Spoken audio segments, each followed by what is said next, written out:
2024 के भारत में एक लड़की ने अपनी मर्जी से शादी कर ली तो आप उसकी परवरिश पर सवाल उठाने लगे।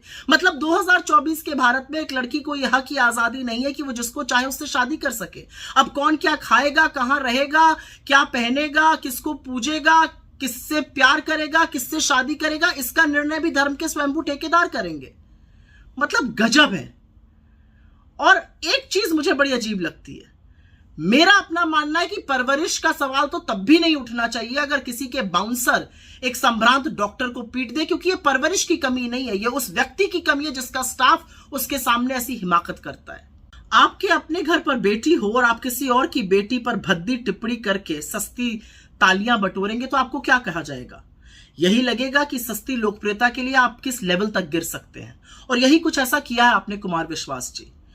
कुमार विश्वास जी, आपने सिर्फ सोनाक्षी सिन्हा की अंतरधार्मिक विवाह पर घटिया तंज नहीं कसा है, आपने असली अपनी महिला विरोधी मानसिकता भी दिखा दी है। आप ही के शब्दों को आपके सामने बोलती हूं। आपने कहा ना, वरना कोई आपके घर की श्री लक्ष्मी को उठा ले जाएगा। ये उठा ले जाने का क्या तात्पर्य होता है? क्या लड़की कोई सामान है, कोई वस्तु है, टेबल पर रखा हुआ गुलदस्ता है जिसको कोई उठा ले जाएगा? ये जो मानसिकता है ना कि जब तक लड़की पिता के घर में उसकी संपत्ति है, जब पति के घर में गई तो उसकी संपत्ति है, ये कब बदलिएगा और ये कब बदलेगी? और ये कितनी घटिया सोच है। विवाह जो है ना, वो बराबरी का रिश्ता होता है। उसका आधार, उसकी नींव परस्पर प्रेम और परस्पर विश्वास होता है।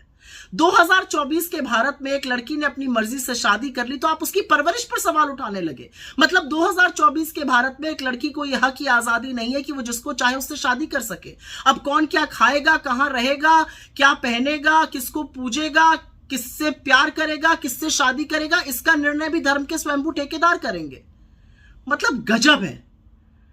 और एक चीज मुझे बड़ी अजीब लगती है, मेरा अपना मानना है कि परवरिश का सवाल तो तब भी नहीं उठना चाहिए अगर किसी के बाउंसर एक संभ्रांत डॉक्टर को पीट दे, क्योंकि ये परवरिश की कमी नहीं है, ये उस व्यक्ति की कमी है जिसका स्टाफ उसके सामने ऐसी हिमाकत करता है। खैर, आपके सर्टिफिकेट की मुझे तो नहीं लगता कि शत्रुघ्न सिन्हा जी को या सोनाक्षी, उनकी जो बड़ी कामयाब बेटी है, उसको कोई जरूरत है।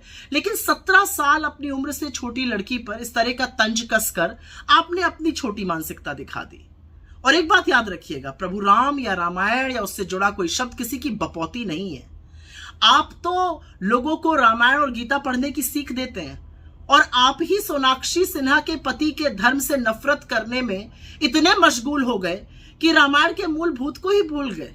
आप भूल गए कि रामायण में कितना मधुर अंकित है, सब नर करहि परस्पर प्रीति, चलहि स्वधर्म निरत श्रुत नीति। अगर आप रामायण का वाकई में अध्ययन करते तो प्रेम को जरूर समझते, आपसी सौहार्द को जरूर समझते, इस तरह की नफरती बात नहीं करते। खैर, आपके अंदर राम कथा वाचक बनने की बहुत लालसा है और होनी भी चाहिए, कोई गलत बात नहीं है इसमें।